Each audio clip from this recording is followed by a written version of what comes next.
Goeiemôre aan almal wat vanoggend saam luister. Ons gesels hierdie week oor die tema op reis saam met die Here. Vanoggend wil ek vir ons 'n verhaal lees uit Handelinge 8 vers 26 tot 38. 'n Engel van die Here het vir Filippus gesê: "Maak jou klaar en gaan teen die middag na die pad wat van Jerusalem af Gaza toe loop. Dit is 'n stil pad." Filippus het toe klaargemaak en gegaan.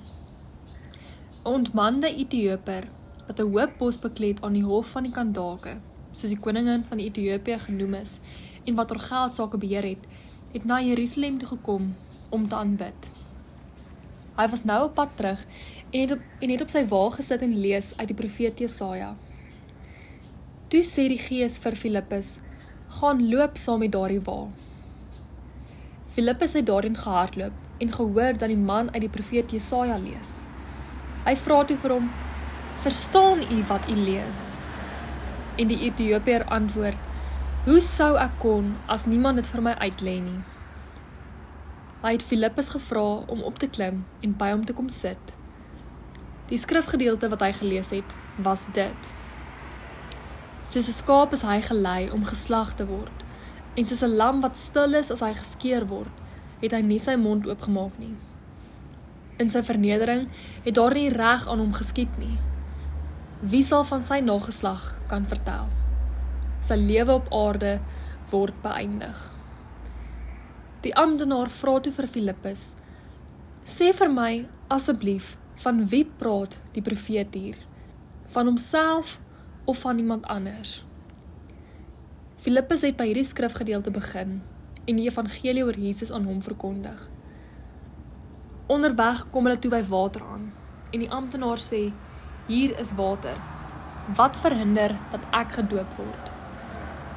Toe het hy die wa laat stilhou. Filippus en die hofdienaar het albei in die water ingegaan en Filippus het hom gedoop.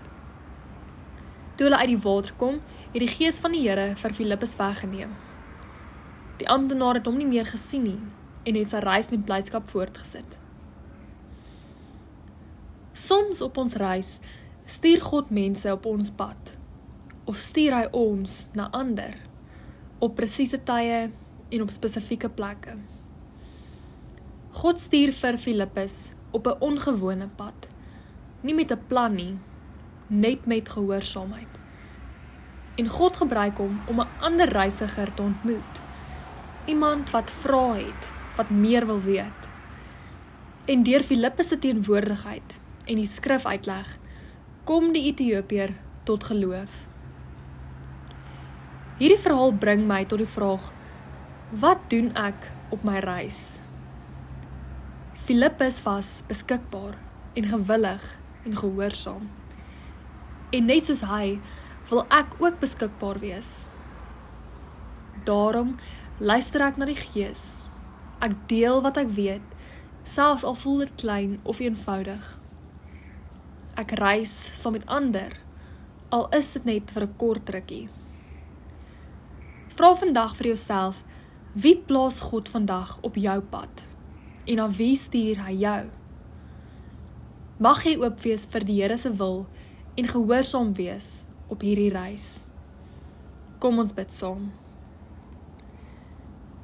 Here, gebruik my vandag as u reisgenoot vir iemand anders.